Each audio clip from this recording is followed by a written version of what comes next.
পিকনিকের part 2 mini blog নিয়ে চলে এলাম। দেখতে থাকো, পুরো মিনি ব্লগটা ভালো লাগবে। এই পার্ট 1টা এখান থেকে শেষ করেছিলাম। তো এই যে তিস্তা নদীটা পুরোটা আবারও দেখিয়ে দিলাম। এখন আবার চলছি ইনফিনিটি অ্যাডভেঞ্চার।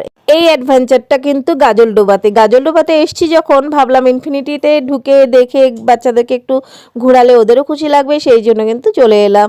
আর এখানে অনেক কিছু মানে করার আছে, বেশিরভাগ বাচ্চাদেরই মানে করার আছে। আর নতুন যেহেতু জিনিসটা হচ্ছে, এখনো পুরো হয়নি, অনেক কিছু বাকি আছে, এখনো অনেক কিছু তৈরি করছে। যাই হোক, এখন দেখতেই পাচ্ছ এমনিতে জানুয়ারি মাস, তার মধ্যে আবার সানডে, এতটাই ভিড় আজকে, তার মধ্যে উপর থেকে গরম। এখন আমরা এখান থেকে নামবো, আর মেয়ে তো ওই যে দোলনায় উঠবে, স্লাইডে উঠবে, এগুলোর জন্য করছিল।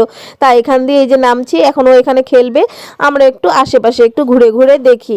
আর আমার তো খুব ইচ্ছে ছিল এই যে দোলনাটাতে ওঠার, কিন্তু উঠতে পারলাম না। কি করব, শাড়ি পরে এসেছি, এমনিতে তো শাড়ি পরা হয় না, আর বরমশাইয়ের খুব পছন্দ, শাড়ি পরলে ভালো লাগে। তো তাই ভাবলাম যখন ও আছে, ওর সঙ্গে ঘুরতে বেরিয়েছি, একটু শাড়ি পরি। আর আমি এমনিতেও শাড়ি পরা হয় না, মাঝে মধ্যে পরলে আমারও ভালো লাগে, তাই ভাবলাম একটু পরি, কিন্তু পরে গেছি। আর দেখো, আর তার মধ্যে আজকে একটা স্পেশাল ডে, সেই জন্যই কিন্তু আমি শাড়িটা পরেছি। সেই জন্য কিসের স্পেশাল ডে সেটা জানতে হলে থার্ড মিনি ব্লগটা তো দেখতে হবে, সেটা নেক্সটে কিন্তু আসবে। আর এতটা গরম লাগছিল কি বলবো, তারপর এখানে ঠান্ডা খাচ্ছিলাম, মানে জল খেয়ে আর ঠান্ডা খেয়ে পেট ভরে গেছে, এত গরম লাগছিল। তো এখানে দেখো, এখন একটা ফরেস্টে আসলাম, এখানে অনেকেই পিকনিক খাচ্ছে, আমরা তো বাড়ি থেকে রান্না করেই নিয়ে এসেছি। তো দেখো, এই গাছের নিচে বসে পড়বো, আর বেশ ভালো লাগছে জায়গাটা, ঠান্ডা ঠান্ডা একটা জায়গা। আর উপর থেকে পাতাগুলো পড়ে আছে না, বেশ ভালো লাগছে। এমনিতে পরিষ্কার, কোনো কিন্তু নোংরা নেই, একদম শুধু পাতাই পড়া।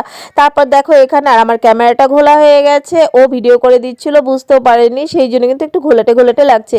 যাই হোক, একটু কষ্ট করে দেখে নিও। তো এখানে দেখো, আমরা নিয়ে এসেছি ফ্রাইড রাইস বাড়ি থেকে, তার সঙ্গে কিন্তু আছে মটন কষা, আর ছিল পাঁপড় ভাজা, তার সঙ্গে পেঁয়াজ, লেবু, লঙ্কা, এটাই ছিল। আর মিষ্টি নিয়ে এসেছিলাম, কিন্তু মিষ্টি কেউ আর খেতে পারেনি, সবার এগুলো খেয়ে পেট ভরে গেছে। মানে ভাতটা নিয়েছি, ভালো করে খেতেও পারিনি, এতটা গরম লাগছিল, মানে কি বলবো। আর জলই খাচ্ছিলাম শুধু। তো মাটনটা কিন্তু দারুণ হয়েছিল।